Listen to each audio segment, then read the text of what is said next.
안녕하세요. 오늘도 사연살롱을 찾아주셔서 감사합니다. 저는 결혼한 지 4년이 된 30대 중반의 여성입니다. 연차로는 얼마 안 된 것 같지만 참 결혼이라는 게 한때는 세상을 다 얻은 것 같았다가도 어느 순간 나를 잃어버리게 만드는 일이 될 수도 있더라고요.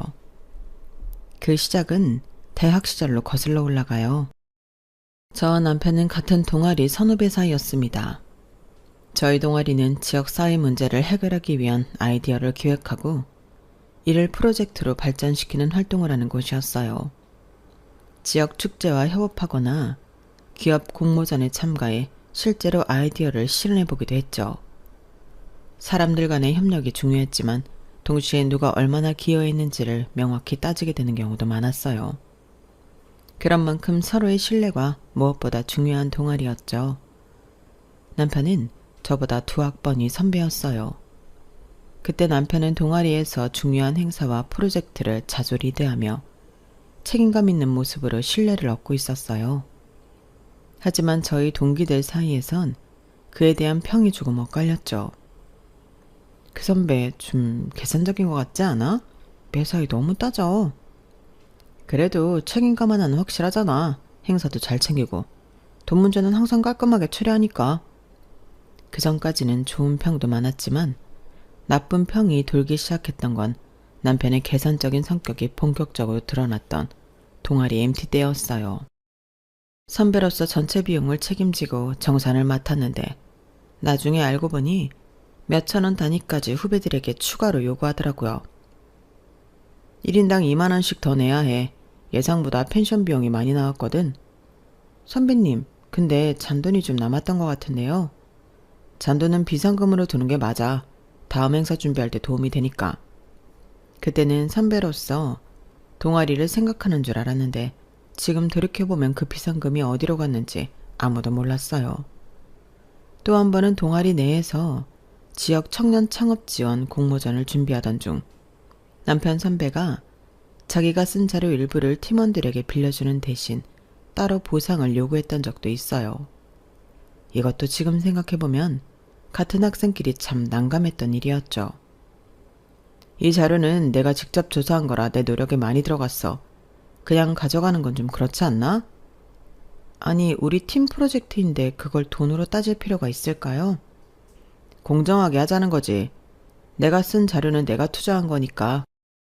그때 저는 그냥 그게 그 선배의 독특한 스타일이라고만 생각했어요. 적어도 돈 문제에선 철저한 사람이란 게 나쁜 건 아니라고 느꼈거든요. 당시에 제가 그런 점들을 대수롭지 않게 넘길 수 있었던 이유는 사실 따로 있기는 했어요. 저는 남편과 연애를 시작하기 전까지 현실 감각이 거의 없는 사람과 연애를 오랫동안 했거든요. 그 사람은 늘 이상만 쫓고 돈을 어떻게 벌어야 하는지조차 몰랐죠. 데이트를 하면 늘 제가 더 많이 부담했고 나중엔 그걸 당연히 여기는 것 같아 너무 지쳤어요. 그래서인지 현실적이고 금전 감각이 확실한 선배가 다르게 보이더라고요. 하지만 남편과 연애를 시작할 때 친구들은 저를 걱정했어요. 너 그 선배랑 괜찮겠어? 좀 너무 계산적이지 않아? 네가 상처받을 것 같아. 그래도 이상만 쫓는 사람보단 현실적인 게 낫잖아. 적어도 안정감은 있잖아. 처음에는 남편의 계산적인 면이 믿음직스러워 보이기까지 했어요. 대학 시절 동아리 활동을 하며 선배가 보여줬던 철저함과 계산성은 실수하지 않는 사람이라는 인상을 주었죠. 공모전 자료를 팀원들에게 빌려주면서 보상을 요구하거나 MT에서 추가 경비를 꼼꼼히 계산했던 일이 이상하게 보이면서도 한편으론 절대 손해보지 않는 현실적인 성격으로 느껴지기도 했거든요. 적어도 저 사람은 감정적으로 휘둘진 않겠지. 실수를 안 하려고 철저히 준비하는 사람이니까. 당시 저는 너무 이상적이기만 했던 이전 남자친구와의 연애 때문에 더더욱 그런 생각을 했던 것 같아요. 늘 공상만 쫓으며 사람들 사이에서 손해만 보고 상처 입는 걸 반복하던 사람과 오랫동안 연애를 하면서 지쳐 있었거든요. 현실감 없이 무리한 계획을 세우고 결국엔 제가 금전적으로나 감정적으로 다 책임져야 했던 시간들. 그런 사람이랑 비교하니 남편의 철저하고 현실적인 태도가 훨씬 안정적으로 느껴졌어요. 저도 그 사람에 비하면 꽤 현실적인 성향이었거든요. 결혼 전 저는 서울에서 한 마케팅 회사에 다니며 커리어를 쌓아가고 있었어요. 제 경력에서 가장 성공적이었던 프로젝트는 IT 스타트업과 협업했던 캠페인이었어요. 고객들이 AI 기술을 어렵지 않게 받아들이도록 이 기술이 당신 삶을 어떻게 바꿀지를 중심으로 스토리를 만들었어요. 결과는 대성공이었죠. 서비스 플랫폼은 예상보다 2배 빠른 시간 안에 사용자 10만 명을 확보했고 회사 측에서도 크게 만족하며 추가 계약 논의를 하기 시작했어요. 회사에서도 저를 인정해줬고 저는 제 자신에게도 자부심을 느낄 수 있었어요. 그런 제 커리어를 자랑스럽게 생각하던 시절에 남편과 결혼을 결심했죠. 대학 시절 보여줬던 현실 감각과 철저함이 저를 안심시켰거든요. 결혼 준비를 하면서 남편의 개성적인 성격이 한층 더 도드라졌지만 저는 그걸 나쁘게만 보지 않았어요. 오히려 웨딩홀 드레스, 신혼여행 같은 문제에서 남편이 비용을 합리적으로 조율하는 모습이 든든하게 느껴지기도 했죠. 물론 속상할 때도 있었어요. 제가 드레스를 고르며 이건 정말 입어보고 싶다고 말했을 때 남편이 단호히 말했거든요. 그 돈이면 더 실용적인 데 쓰는 게 맞아. 사진 몇 장 남기는데 비싼 드레스는 너무 낭비야. 그 순간 마음이 조금 서운했지만 그래도 저는 그의 이런 태도가 가정을 안정적으로 이끌어갈 거라고 믿으려고 했어요. 결혼 후에도 저는 서울에서 마케팅 일을 계속하며 커리어를 이어갔어요. 하지만 몇 달 뒤 남편이 지방으로 발령을 받으면서 모든 게 흔들리기 시작했어요. 너도 이제 그만 일하는 게 좋지 않아? 굳이 힘들게 출퇴근하지 말고 지방 내려가서 집에서 쉬어. 내가 충분히 벌어올 테니까. 그 말을 들었을 때 저는 당황했어요. 남편이 제 커리어를 그렇게 가볍게 여긴다는 사실에 충격을 받았죠. 그만두라고? 이 일이 내게 얼마나 중요한지 당신도 알잖아. 내가 지금까지 얼마나 열심히 해왔는데 그걸 왜 쉽게 포기하라는 거야? 하지만 남편은 여전히 당황했어요. 그렇게 고집 부리면 우리 가정은 누가 챙겨? 지방에서 네가 출퇴근하는 건 비효율적이야. 가정을 위해 희생할 수 있는 사람이 돼야지. 결국 저는 남편과의 갈등 끝에 회사를 그만둘 수밖에 없었어요. 회사에서도 아쉬워했지만 저는 지방으로 이사해야 한다는 이유를 대면서 사직서를 냈죠. 마지막으로 사무실을 떠나던 날 책상 위에 쌓여있던 프로젝트 자료를 정리하면서 여러 가지 복잡한 마음이 들더라고요. 하지만 현실적으로도 지방에서 다니던 회사를 출퇴근하는 건 무리였기에 포기할 수밖에 없었어요. 그렇게 저는 모든 걸 정리하고 지방으로 내려갔어요. 남편은 제가 회사를 그만둔 날 이렇게 말했어요. 이제 내가 너랑 우리 가정을 다 책임질 테니까 걱정하지 마. 그 말은 누군가에겐 그럴듯하고 멋있게 들렸을지도 모르지만 그 순간부터 제 삶은 남편이 계획한 효율적인 경로에서만 흘러가기 시작했어요. 그렇게 지방으로 내려온 뒤 제 삶은 완전히 바뀌었어요. 처음 남편이 발령 이야기를 꺼냈을 때 그곳이 어디인지 물어보자 이렇게 대답했죠. 아, 울산이야. 회사에서 큰 프로젝트를 맡아서 발령 난 거라는데 거기서 일하면 커리어에도 좋을 것 같아. 저는 울산이라는 말을 듣고 비교적 큰 도시라는 생각에 안심했어요. 남편은 대수롭지 않게 말했지만 적어도 교통도 편리하고 도시 생활을 이어갈 수 있을 거라고 생각했죠. 저는 나름 각오를 다지며 남편과 함께 이사를 준비했어요. 이사 준비가 막바지에 이를 무렵 남편이 갑자기 이렇게 말했어요. 울산에서 일하려면 양산이 제일 좋아. 직장도 멀지 않고 집값도 적당하고. 그때까지만 해도 저는 의심하지 않았어요. 남편이 효율적인 사람이라는 걸 알고 있었기 때문에 직장에서 가까운 곳을 찾는 게 합리적이라고 생각했죠. 그런데 막상 이사를 하고 보니 우리가 살게 된 집이 남편 본가에서 고작 10분 거리에 있다는 걸 알게 됐어요. 회사 근처라더니 시댁 근처잖아. 아, 말 안 했나? 뭐 그냥 울산에서 가까운데 찾다 보니까 여기로 온 거지. 그 순간 모든 게 설명되는 기분이었어요. 남편이 말한 울산 발령은 사실 시댁에서 가까운 곳으로 이사할 핑계였던 거예요. 양산은 울산과 가까운 거 맞았지만 제가 상상했던 새로운 도시 생활과는 거리가 멀었어요. 특히나 시댁이 이렇게 가까울 줄은 꿈에도 몰랐죠. 남편은 이사를 끝내고 기뻐 보였어요. 봐, 여기가 얼마나 좋아. 부모님도 가깝고 동네도 조용하잖아. 하지만 저는 그날부터 점점 제 공간을 잃어가는 기분이 들었어요. 하루도 빠짐없이 시댁에서 전화가 오고 잠깐 들르라는 연락이 이어졌어요. 며느라, 오늘 점심 같이 먹자. 집에서 뭐하니? 네가 한번 가서 어머니 좀 도와드려라. 요즘 힘드신가 봐. 시댁의 잦은 간섭은 점점 더 심해졌어요. 시어머니는 남편이 출근하고 나면 저에게 전화를 걸어 집안일과 시댁일을 하나하나 지시했죠. 이번 주말에 반찬 좀 해서 갖다 드리고 와. 어머니가 요즘 입맛이 없으셔. 며느라, 내일은 우리 집 김장하는 날이니까 일찍 와서 도와주렴. 제가 조금 어렵다고 말하려 하면 항상 이런 말이 돌아왔어요. 남편 힘들게 돈 벌어오는데 네가 가정일은 잘 해야지. 그게 아내로서의 기본 아니겠니? 남편도 이 상황을 알았지만 오히려 저를 나무랐어요. 그게 뭐가 힘들다고 그래. 그냥 한 번씩 도와드리면 좋잖아. 그때부터 저는 제가 원치 않는 삶 속으로 점점 더 밀려 들어가고 있다는 걸 느꼈어요. 지방 발령이라는 단순한 일이 아니라 사실은 이 모든 게 남편이 계획해온 일이 아니었을까 하는 의심이 들기 시작했어요. 그렇게 연고도 없는 양산에 내려와 남편만 믿고 새로운 환경에서 적응하려 했지만 현실은 쉽지 않았어요. 그러던 어느 날 서울에 있는 친구들에게 연락이 왔어요. 화면에 친구 이름이 뜬 순간 갑자기 울컥했어요. 이사하고는 오랜만에 연락하네. 잘 지내고 있지? 양산 생활은 어때? 그냥 그럭저럭 적응 중이지 뭐.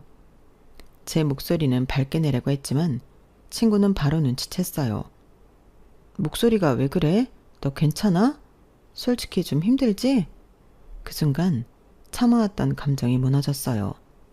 저는 한참을 망설이다가 솔직히 털어놨죠. 사실 조금 외로워. 여긴 너무 낯설고 시댁도 가깝고 그냥 내가 왜 여기에 있는 건지 모르겠어. 친구는 한숨을 쉬더니 말했어요. 야, 그러지 말고 우리 얼굴 좀 보자. 네가 거기서 이렇게 혼자 버티고 있을 필요는 없잖아. 내가 애들이랑 양산에 한번 갈까? 그 말을 듣는 순간 눈물이 날 뻔했지만 웃으며 말했어요. 여기까지 오긴 뭘 와. 여긴 볼 것도 없고 그냥 시골 동네야. 니네가 나 보러 오는 건 너무 미안하지. 사실 정말 보고 싶었지만 친구들에게 양산까지 내려오라고 할 용기가 나지 않았어요. 여긴 관광지 같은 곳도 아니고 친구들은 다들 바쁜 와중에 시간을 내서 일하는 사람들인데 저 하나 보러 오라고 하는 게 너무 부담스러웠거든요. 그 후로도 친구들과 연락은 계속 이어졌지만 그럴수록 친구들은 남편에 대해 못마땅해 하는 모습을 보였어요. 진짜 괜찮은 거 맞아? 너 너무 외롭게 두는 거 아니야? 너 내려가게 만든 것도 그렇고 너만 희생하고 있는 것 같아. 네 남편 너무 자기중심적이다. 친구들의 말을 들을수록 가슴이 답답해졌어요. 한 번은 진짜로 친구들이 보고 싶어서 서울로 올라가려고 마음을 먹었어요. 며칠이라도 얼굴 보면서 마음을 풀고 싶었죠. 그런데 문제는 돈이었어요. 차비에 숙소비까지 생각하니 제 월 생활비로는 감당이 안 되는 거예요. 저는 고민 끝에 남편에게 조심스레 말을 꺼냈어요. 나 친구들 보러 서울 좀 다녀오면 안 될까? 차비랑 숙소비가 조금 들어서 당신이 조금만 보태주면 좋을 것 같아. 그 말을 들은 남편은 얼굴을 찌푸리며 대꾸했어요. 그걸 왜 나한테 말해? 네 용돈에서 해결하면 되잖아. 내 용돈으로는 좀 부족해서. 남편은 비웃듯 말했어요. 그럼 애초에 갈 생각을 하지 말아야지. 서울까지 가면 차비에 숙소비에 먹는데 돈까지 얼마나 깨질지 생각은 안 해봤어? 그 돈으로 우리 집에 필요한 걸 하나 더 사는 게 훨씬 낫지 않아? 그 말에 할 말을 잃었어요. 남편은 제가 서울에 다녀오는 걸 단순히 돈 문제로만 바라보는 것 같았어요. 저는 다시 조심스럽게 말했어요. 그냥 나도 친구들 좀 보고 싶어서 그래. 여기선 혼자 있는 시간이 너무 많으니까. 하지만 남편은 대수롭지 않다는 듯 대답했어요. 혼자 있는 게 뭐가 문제야? 네가 좋아서 내려온 거 아니었어? 그냥 적응하면 돼. 그리고 차라리 친구들이 여기로 오라고 해. 굳이 네가 올라가서 돈 쓰는 건 낭비야. 그 말에 저는 더 이상 말을 잇지 못했어요. 친구들을 여기로 부르라는 남편의 말은 너무나 비현실적으로 들렸어요. 여기는 그저 작은 동네에 볼거리도 없고 친구들에게 내려오라고 하기엔 애들이 일하며 바쁘게 지내는 걸 알았기에 도저히 부탁할 용기가 나지 않았죠. 남편은 제가 말없이 가만히 있는 걸 보며 덧붙였어요. 내가 뭐 틀린 말 했어? 네가 멀쩡히 여기서 살고 있으면서 친구들 보겠다고 몇십만 원 깨지는 게 정상이야? 차라리 그 돈으로 네 필요한 걸 사든가. 그날 저는 아무 말도 하지 못하고 방에 들어가 침대에 누웠어요. 눈물이 나려 했지만 이미 지친 몸과 마음이 감정을 느낄 틈조차 허락하지 않았어요. 친구들에게 메시지를 보내려다 멈췄어요. 이런 얘기하면 애들마저 걱정할 테니까. 결국 메시지는 보내지 못한 채 저는 끝없는 고립감 속에서 스스로를 잃어가는 기분에 사로잡혔어요. 그렇게 고립된 삶이 이어지면서 저는 점점 무력해졌어요. 매일 반복되는 일상, 남편과의 대화에서 느껴지는 답답함, 시댁의 끝없는 간섭 속에 지쳐갔죠. 하루는 남편이 퇴근 후 집에 들어오면서 무심하게 말했어요. 내일 부모님이 우리 보고 저녁 먹으러 오라는데 네가 좀 반찬 몇 가지 만들어가면 좋겠대. 저는 피곤함이 밀려왔지만 남편의 말에 더 피곤해졌어요. 그냥 시댁 가서 같이 준비하면 안 돼? 요즘 나도 좀 힘들어. 남편은 짜증 섞인 목소리로 대답했어요. 힘들다니 네가 힘들 게 뭐가 있어? 하루 종일 집에 있는데. 그냥 반찬 몇 가지 만들어서 가는 게 그렇게 어려워? 그 말을 듣는 순간 참아왔던 감정이 폭발할 것 같았어요. 하지만 설득할 힘조차 없어서 조용히 부엌으로 향했죠. 반찬을 준비하면서 계속 머릿속에 떠올랐던 건 제가 이곳에 왜 내려왔는지에 대한 의문이었어요. 다음 날 시댁에 가는 길, 저는 남편에게 물었어요. 우리 이렇게 계속 시댁 가까이 살 거야? 언제까지 이런 식으로 계속해야 하는데? 남편은 당연하다는 듯 말했어요. 부모님이 가까이 계시면 좋잖아. 네가 좀 불편해도 다 가정을 위한 거 아니야? 부모님이 우리를 위해 얼마나 신경 써주시는데? 그 순간 남편이 말하는 가정이란 단어가 저와는 전혀 다른 의미로 느껴졌어요. 남편의 가정은 시댁과의 관계, 그 사람들이 원하는 방식대로의 삶을 의미하는 거였죠. 저는 그 안에서 제 자리는 어디에도 없다는 걸 느꼈어요. 시댁에 도착하자마자 시어머니는 저를 보며 반갑게 맞았어요. 아, 반찬까지 준비해왔네. 잘했어. 근데 이건 조금 싱겁다.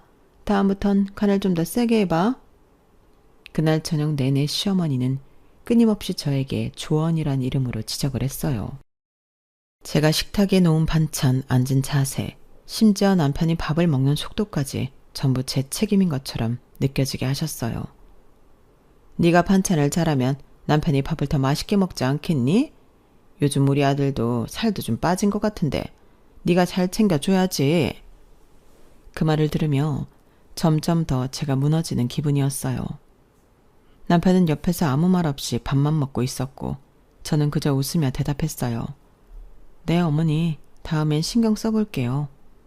집으로 돌아오는 길, 저는 차 안에서 조용히 눈물을 흘렸어요. 남편은 제 표정을 보더니 퉁명스럽게 말했죠. 너 또 왜 그래? 어머니가 너한테 뭐 크게 잘못하신 것도 아니잖아. 그냥 어른들 말씀 한두 마디에 그렇게 예민할 필요 있어? 더 이상 말이 안 나오더라고요. 그 순간 제가 이 삶에서 얼마나 외로운지 그리고 얼마나 스스로를 잃어가고 있는지 실감했어요. 그날 밤 침대에 누워 친구들에게 메시지를 보냈어요. 그냥 너희들 너무 보고 싶어 라고요. 보낸 지 얼마 지나지 않아 친구에게 답장이 왔어요. 야, 우리 네 얼굴 보러 갈게. 진짜로. 날짜만 잡아봐. 그 말을 듣는데 가슴이 벅차올랐어요. 오랜만에 친구들을 만날 생각에 설레면서도 믿기지 않았어요. 진짜로 와준다고? 여기까지 오는 게 쉽지 않을 텐데. 당연히 쉽지 않지. 그래도 너 보고 싶어서 내려가는 거야. 네가 점심이나 맛있는 거 해주면 되지 뭐. 그 메시지를 읽고 혼자서 얼마나 기뻤는지 몰라요. 양산에 내려온 이후 처음으로 제게 손님이 오는 거였거든요. 그리고 그 손님들이 제가 가장 보고 싶었던 친구들이었으니까요. 오랜만에 만나는 친구들, 그리고 대학 시절처럼 함께 웃고 떠드는 시간이 제가 다시 찾아올 거라는 기대감에 가슴이 두근거렸어요. 그날 밤부터 저는 친구들을 맞을 준비를 시작했어요. 냉장고를 열어보며 이런저런 음식을 계획하고 예쁘게 테이블을 꾸밀 상상까지 하면서 혼자 들떠 있었어요. 남편이 퇴근하고 들어올 때마다 저는 설레는 목소리로 말을 꺼냈죠. 친구들 오면 뭐 해줄까? 당신도 같이 먹으면 좋을 텐데. 하지만 남편은 그런 제 모습이 전혀 달갑지 않은 듯 했어요. 음식 준비까지 네가 다 해야 한다고? 애들이 얼마나 오래 있을 건데? 그 말에 저는 잠시 멈칫했지만 다시 밝게 대답했어요. 한 2박 3일 정도? 애들 오랜만에 보니까 길게 같이 있으면 좋잖아. 남편은 대답 대신 고개를 돌리며 한숨을 쉬더라고요. 처음엔 별일 아니라고 생각했지만 며칠 뒤 친구들 중 한 명이 이렇게 말했을 때 남편의 반응은 더 심했어요. 우리 셋이 다 같이 갈게. 네 얼굴 본 지도 오래됐으니까 겸사겸사. 저는 반가워서 바로 동의했죠. 셋 다? 진짜 좋다. 여기 오면 맛있는 것도 많이 해줄게. 하지만 이 이야기를 남편에게 전했을 때 그의 표정이 싸늘해졌어요. 셋이나 와? 여기 집이 호텔도 아니고 그렇게 많이 와서 어디서 다 자려고? 그냥 거실에서 자면 되지. 애들이 잠자리에 민감한 애들도 아니고 별로 불편하지 않을 거야. 남편은 건성으로 고개를 끄덕이며 짜증 섞인 목소리로 내뱉었어요. 다 같으면 그냥 파토 내겠다. 무슨 사람들 이렇게까지 부르냐? 그 순간 설렘이 사라지고 불안감이 밀려들었어요. 친구들과의 약속을 깨고 싶진 않았지만 남편의 태도가 계속 마음에 걸렸어요. 그럼에도 불구하고 저는 친구들을 맞을 준비를 멈추지 않았어요. 집안을 구석구석 청소하고 거실을 넓게 비우며 친구들이 편히 쉴 공간을 마련했어요. 냉장고에 음식을 채워 넣으며 이런저런 요리를 상상하는 제 모습에 오랜만에 활기가 도는 기분이 들었죠. 드디어 친구들이 도착한 날 저는 정문 앞까지 나가 친구들을 맞았어요. 야, 너희 진짜 왔네. 믿기지가 않아. 그럼 우리가 안 오면 누가 와? 너 진짜 보고 싶었다.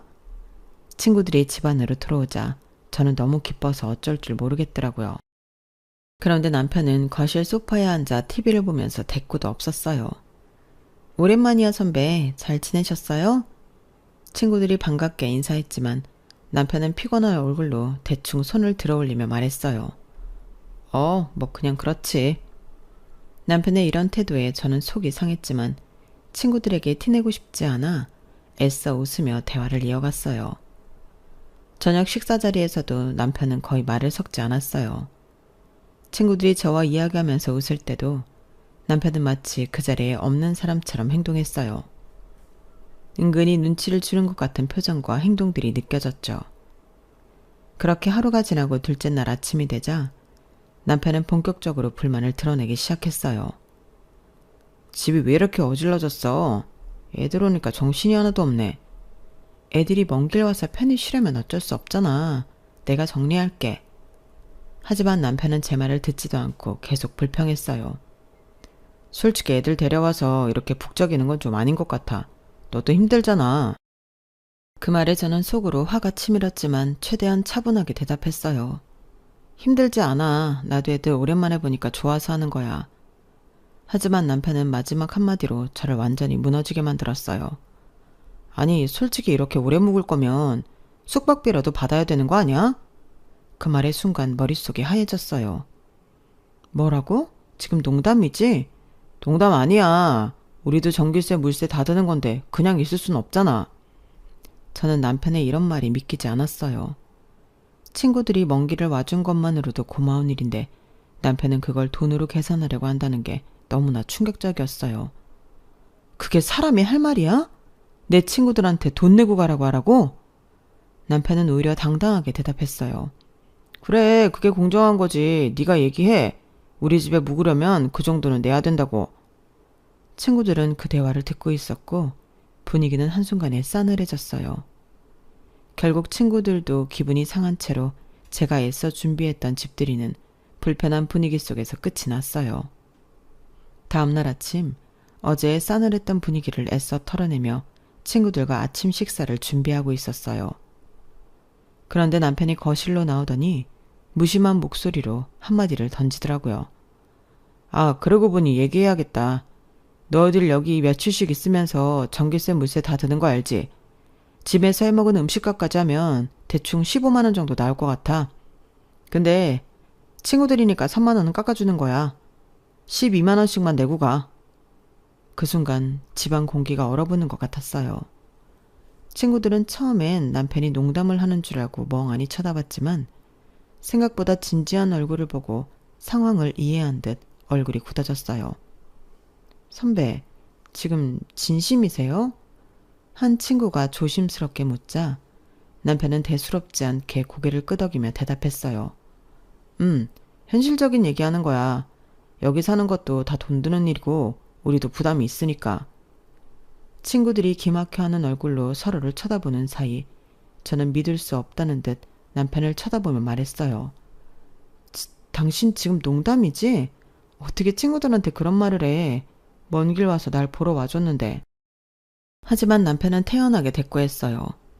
내가 뭐 틀린 말 했어? 우리도 돈이 드는 건 사실이잖아. 그냥 솔직하게 얘기하는 게 맞는 거지. 그 말에 친구들 중 한 명이 차마 화를 내지 못하고 씁쓸하게 웃으며 말했어요. 와, 진짜 어이가 없네. 우린 너 보고 싶어서 멀리서 일부러 시간 내서 온 건데 이게 뭐야? 다른 친구들도 한마디를 보탰어요. 아니, 우리가 여기 머물면서 뭐 그렇게 대단하게 쓴 것도 아닌데 숙박비라니 진짜 당황스럽네? 남편은 여전히 태연하게 소파에 앉아 휴대폰을 만지작거리며 말했어요. 그렇게 기분 나빠할 거 없어. 현실적으로 생각하자는 거지. 그 순간 제 마음속에서 끓어오르는 분노가 더 이상 참을 수 없는 지경에 이르렀어요. 현실? 그게 무슨 현실적인 거야? 당신이 지금 무슨 말을 하고 있는지 스스로도 몰라? 친구들이 뭘 잘못했는데? 내 친구들이 먼 길 와준 것만으로도 고마운 일인데 그걸 돈으로 계산한다고? 정말 인간적으로 너무하다. 남편은 제 말에 어이없다는 듯 코웃음을 치며 대꾸했어요. 왜 이렇게 예민해? 너야말로 좀 현실적으로 생각해봐. 나쁜 말 하는 것도 아니고 그냥 비용 나누자는 건데 뭐가 문제야? 그 말에 저는 더 이상 참을 수 없었어요. 이건 돈의 문제가 아니야. 이건 배려와 예의의 문제라고. 친구들이 이런 대접받으려고 온 게 아니잖아. 친구들은 눈치를 보며 차마 더 이상 말을 하지 못한 채 고개를 숙였고 방 안에는 싸늘한 침묵이 흘렀어요. 정말 미안해. 너희들 이런 대접받으려고 온 게 아니었는데 내가 잘못했어. 하지만 친구들은 어색하게 웃으며 말했어요. 아니야, 네가 뭘 잘못해. 그냥 우리가 좀 잘못 온 것 같네. 미안하다. 친구들의 말이 얼마나 가슴 아팠는지 몰라요. 기분이 상한 채로 아침을 맞아 먹는 모습은 제 평생 잊을 수 없을 거예요. 그 순간 저는 결심했어요. 이 상황을 더는 묵인하고 넘길 수 없다는 것을요. 내내 어색한 분위기 속에서 짐을 챙겼습니다. 떠나기 전 한 명이 갑자기 무언가를 주섬주섬 꺼내더니 제 손에 돈 봉투를 쥐어줬어요. 이거 우리가 12만 원씩 모았어. 네 남편이 말한 숙박비. 여기 있어. 저는 그걸 보자마자 손사래를 치며 말했어요. 아니야, 이런 거 받을 수 없어. 너희가 왜 이런 걸. 하지만 친구는 고개를 저으며 단호하게 말했어요. 받아. 우리도 이런 걸 원한 건 아니었지만 네가 더 곤란해질까 봐. 너도 힘들 텐데 이런 거라도 받아. 다른 친구도 조용히 말했어요. 우리도 내고 싶어서 내는 거 아니야. 네 남편 얼굴 2번 보기 싫어서 그냥 조용히 끝내려고 하는 거야. 그 말을 들으니 더 이상 버틸 수 없었어요. 손에 쥔 봉투가 너무 무겁게 느껴지더라고요. 마치 그 안에 담긴 돈이 저의 자존심을 눌러버리는 것 같았죠. 친구들은 집 앞까지 나오면서 한 번 더 제 손을 꼭 잡았어요. 우리 네가 행복하길 바랐는데 이렇게 보니까 솔직히 말할게. 우리는 네가 선배랑 헤어졌으면 좋겠어. 그 말에 저는 깜짝 놀랐어요. 뭐라고? 다른 친구들도 말을 이어갔어요. 진짜야, 너는 너무 좋은 사람이야. 근데 선배는 아니야. 너랑 너무 안 맞아. 이렇게까지 너를 힘들게 하면서 같이 사는 게 의미가 있는 건지 모르겠어. 저는 차마 대답할 수 없었어요. 목이 메어 아무 말도 나오지 않았어요. 친구들은 제 손을 꼭 잡으며 말했어요. 네가 힘들어서 더 이상 못 참겠다고 생각하면 언제든 우리한테 말해. 넌 우리한테 소중한 친구야. 혼자서 다 짊어지려고 하지 마. 그 말에 저는 순간 울컥했지만 애써 눈물을 참으며 고개를 끄덕였어요. 알겠어. 정말 고마워. 근데 아직은 괜찮아. 나 혼자서 어떻게든 해볼게. 다른 친구들도 제 손을 꼭 잡으며 진지하게 말했어요. 네가 지금은 괜찮다고 생각해도 더 이상 힘들어지면 우리한테 바로 연락해. 우리는 언제든 네 편이야, 진짜로. 그 말은 단순한 위로 이상의 무게로 다가왔어요. 제가 완전히 혼자가 아니라는 걸 느끼게 해줬거든요. 저는 진심이 담긴 말들을 들으며 고개를 끄덕였어요. 알겠어. 정말 고마워. 너희가 있어서 다행이야. 그 말이 끝나고 친구들이 차에 올라타 떠나갈 때까지 저는 대문 앞에 서서 그 모습을 지켜봤어요. 차가 멀어질수록 가슴속에는 더 큰 공허함이 자리 잡았어요. 친구들이 남긴 말은 계속해서 제 머릿속에 맴돌았죠. 그날 밤 저는 처음으로 남편과의 삶을 끝낼 준비를 진지하게 고민하기 시작했어요. 친구들이 남겨준 힘과 위로가 저를 버티게 해줬거든요. 다음날 남편에게 이혼 얘기를 꺼냈을 때 남편의 반응은 예상보다 훨씬 더 격렬했어요. 평소 무덤덤한 태도였던 남편이 길길이 날뛰며 소리쳤어. 뭐? 이혼? 지금 네가 무슨 소리를 하는 거야? 이혼 같은 소리를 쉽게 꺼내지 마. 일단 흥분을 진정시키려 했지만 남편은 오히려 목소리를 높였어요. 웃기지 마. 네가 여기서 혼자서 뭘 할 수 있는데? 너 커리어 끊긴 거 몰라? 네가 이제 와서 일한다고 하면 누가 너 같은 사람을 고용할 것 같아?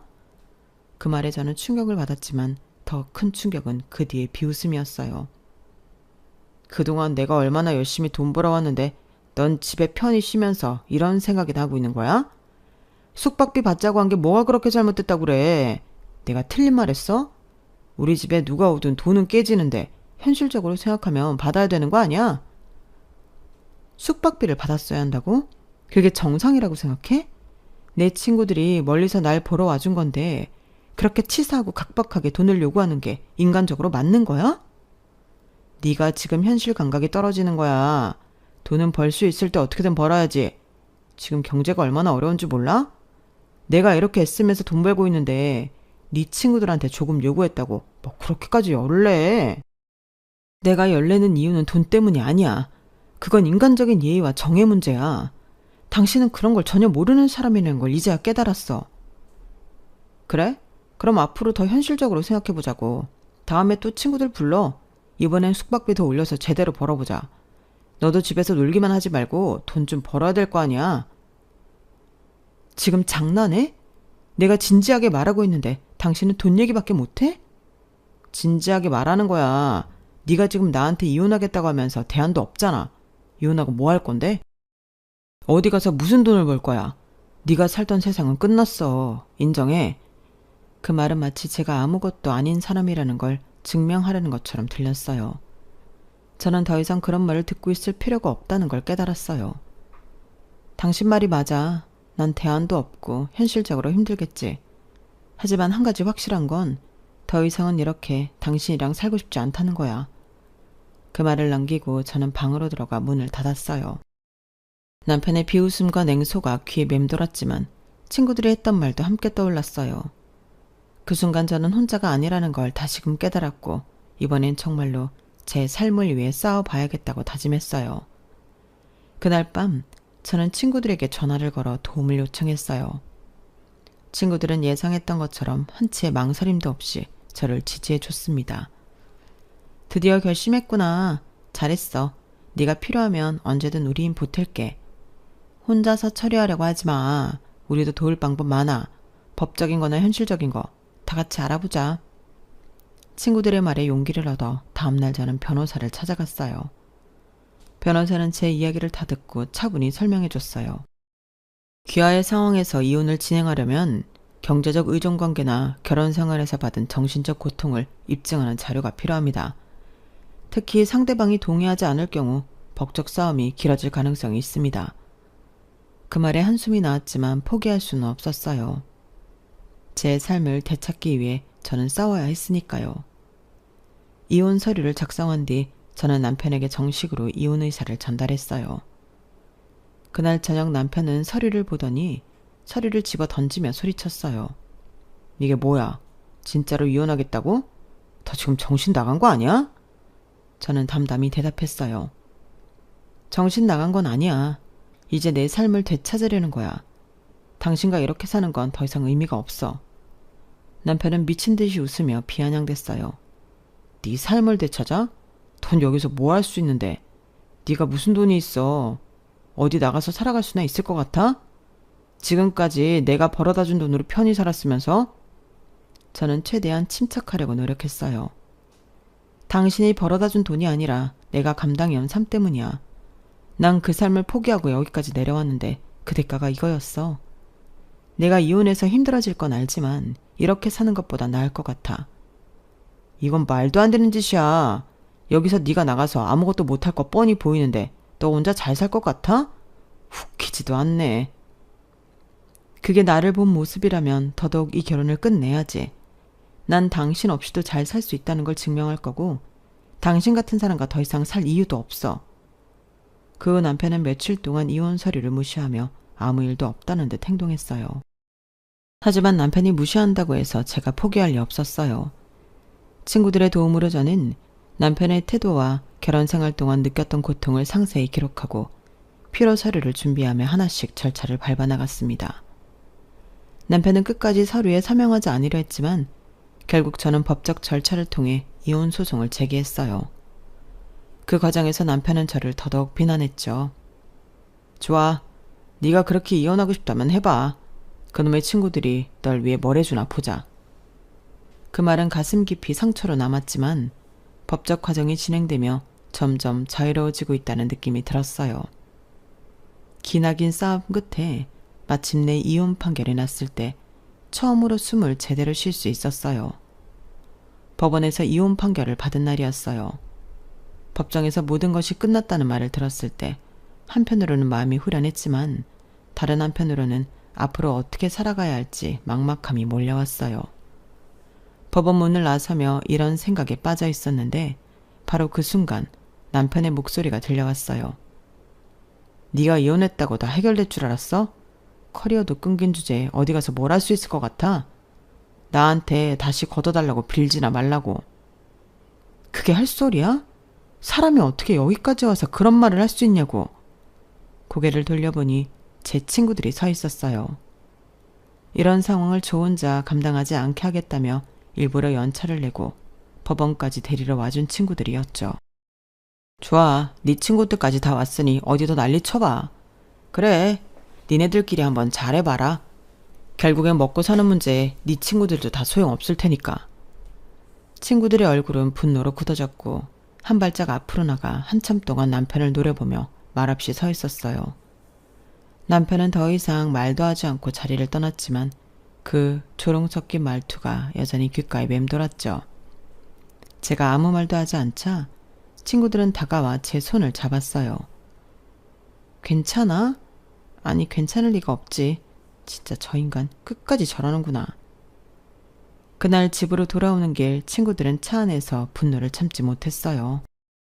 저렇게까지 하는 건 정말 인간 이하야. 우리가 뭘 할 수 있을지 찾아보자. 절대 저런 인간은 저렇게 이혼만 해주고 넘어가면 안 돼. 그날 이후 친구들은 정말로 가만히 있지 않았어요. 우연히도 그 친구들 중 몇 명은 남편과 같은 IT 업계에서 일하고 있었거든요. 남편이 과거에 참여했던 프로젝트와 관련된 동료들을 찾아내 이 결혼 생활에 대해 자연스럽게 이야기하기 시작했어요. 남편이 가정에서 얼마나 계산적이고 냉정하게 굴었는지 심지어 친구들에게 숙박비를 요구했다는 사실까지도 알려지기 시작했어요. 그 업계도 생각보다 좁은 모양인지 클라이언트 쪽으로도 소식이 흘러들어갔죠. 남편이 그동안 협업 과정에서 보였던 독단적인 태도와 팀워크를 무시했던 행동들이 재조명되기 시작했어요. 그의 결혼 생활에서 드러난 모습들이 직장에서의 행동과 별반 다르지 않다는 이야기가 업계 사람들 사이에서 빠르게 퍼졌어요. 며칠 뒤 남편에게 전화가 걸려왔어요. 대뜸 화가 난 목소리로 소리치더라고요. 너 대체 친구들한테 뭐라고 한 거야? 내 평판이 다 망가졌어. 클라이언트들도 나를 피하고 회사에서도 중요한 자리에서 배제됐다고. 이게 다 너 때문이잖아. 내가 무슨 말을 했다는 거야? 네가 한 말과 행동이 너를 망친 거야. 이제 네가 저지른 일에 책임져야지. 그 후 친구들은 제 복직을 돕기 위해 적극적으로 움직였어요. 제 과거의 마케팅 경력을 살릴 만한 팀과 프로젝트를 찾아주고 그 팀에 저를 추천했어요. 그렇게 저는 다시 일할 기회를 얻었고 그날 밤 친구들로부터 축하 메시지가 왔어요. 축하해. 네가 해냈어. 이번엔 우리가 축하 파티를 할 차례야. 그 메시지를 보며 얼마나 오랜만에 진심으로 웃을 수 있었는지 몰라요.